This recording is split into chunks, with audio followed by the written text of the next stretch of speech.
السلام عليكم. موضوع مهم ومفرح بالنسبة لحارسات وحراس الأمن الخاص. يناقش حراس الأمن الخاص بالمغرب هذه الأيام مشروع مقترح ينتظر أن يتوجه إلى البرلمان، يروم حماية حقوقهم وحرياتهم، بداية بحظر الفصل التعسفي في حقهم من قبل الشركات، ووصولا إلى اشتراط شهادة الإعدادية العامة وشهادة التكوين في مجال الأمن الخاص أو ما يعادلهما لولوج هذه المهنة. الطرد والساعات.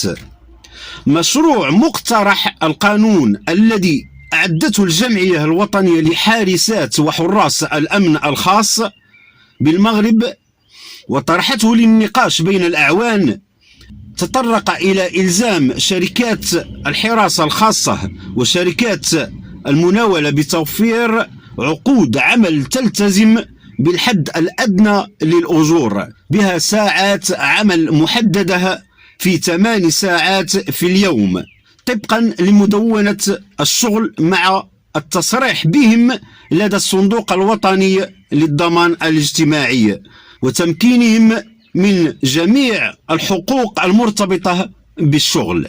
وتطرق المصدر ذاته إلى فرض عقوبات وغرامات مالية تتراوح بين 10,000 و 20,000 درهم على الشركات المخالفة لمقتضيات مشروع مقترح القانون، مع إمكانية تعليق أنشطتها في حال تكرار المخالفات الجسيمة، والحبس من شهر إلى 6 أشهر، وغرامة تتراوح بين 10,000 و 50,000 درهم على كل من يجبر عون الحراسة على العمل في ظروف غير قانونية أو يحرمه من حقوقه الأساسية. وشدد المقترح على منع أصحاب المشاريع من اتخاذ قرارات مباشرة بوقف الأعوان أو استبدالهم دون احترام المساطر القانونية الجاري بها العمل، وإدراج أسمائهم بشكل فردي في دفاتر التحملات الخاصة بالمشاريع والمؤسسات التي يتم التعاقد معها،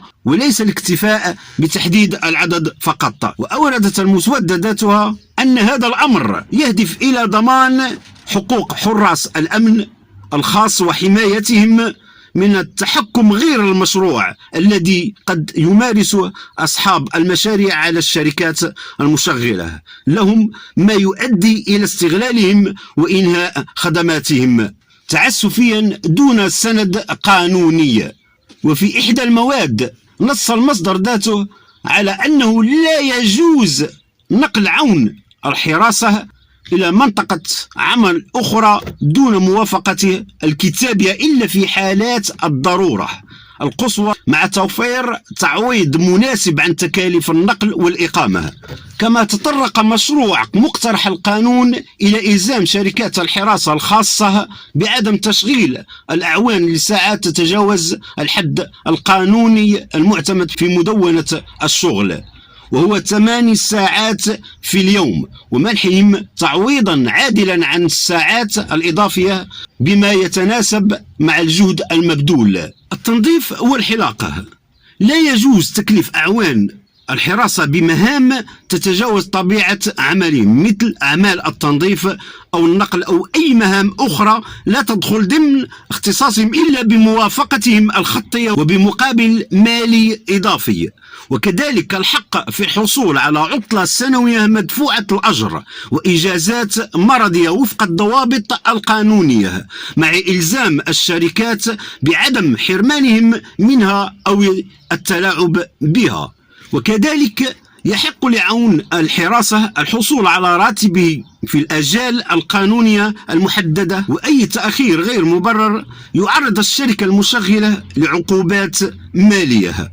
ويحظر على الشركات فصل الأعوان تعسفيا مع أحقية المتضررين في المطالبة بالتعويض المناسب وفق القوانين المعمول بها. وكذلك يجب على الذين يرغبون بمزاولة هذه المهنة أن يفوق سنهم 18 سنة والحاصلين على شهادة الإعدادية العامة وشهادة التكوين في مجال الأمن الخاص أو ما يعادلهما، مع ضرورة حلق الذقن ونظافة الملابس المخصصة للعمل والتعاون مع السلطات الأمنية والقضائية والحفاظ على السرية والاحترافية. والسلام عليكم ورحمة الله تعالى وبركاته.